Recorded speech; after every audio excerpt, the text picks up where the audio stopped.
সফল হতে চাইলে প্রথমেই যে জিনিসটা আমাদের দরকার সেটা হলো একটা পরিষ্কার টার্গেট। অর্থাৎ আপনি কি চান, কোথায় যেতে চান, আর কি অর্জন করতে চান সেটা নির্দিষ্ট করে বলা। অনেকেই জীবনে অনেক কিছু চায়, কিন্তু ঠিকভাবে লক্ষ্য নির্ধারণ না করার কারণে মাঝপথেই হারিয়ে যায়। তাই যে কোনো লক্ষ্য ঠিক করার সময় এইটা নিশ্চিত করতে হবে যে সেটা হবে স্মার্ট, মানে স্পেসিফিক অর্থাৎ নির্দিষ্ট, মেজারেবল পরিমাপযোগ্য, অ্যাচিভেবল যেটা অর্জনযোগ্য, রেলিভেন্ট আপনার জীবনের সাথে সম্পর্কযুক্ত, এবং টাইম বাউন্ড একটি নির্দিষ্ট সময়সীমার মধ্যে।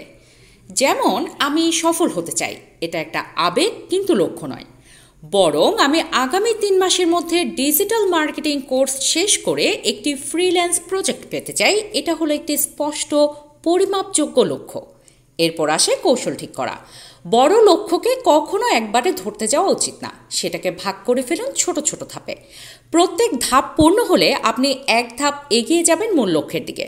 ধরুন আপনি ইউটিউবে 1 লাখ সাবস্ক্রাইবার চান, তাহলে শুরু করুন 1000, তারপর 5000, এইভাবে ধীরে ধীরে টার্গেট বাড়ান।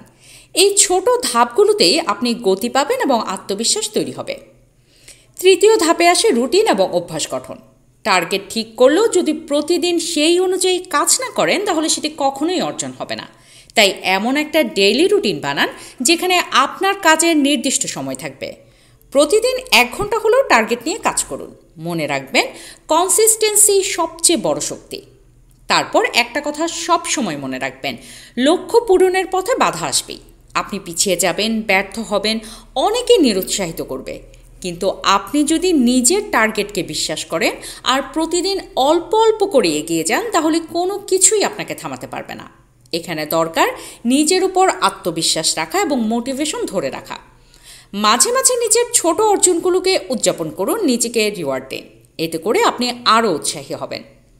সবশেষে একটা কথা, কখনোই অন্যকে দেখে লক্ষ্য ঠিক করবেন না।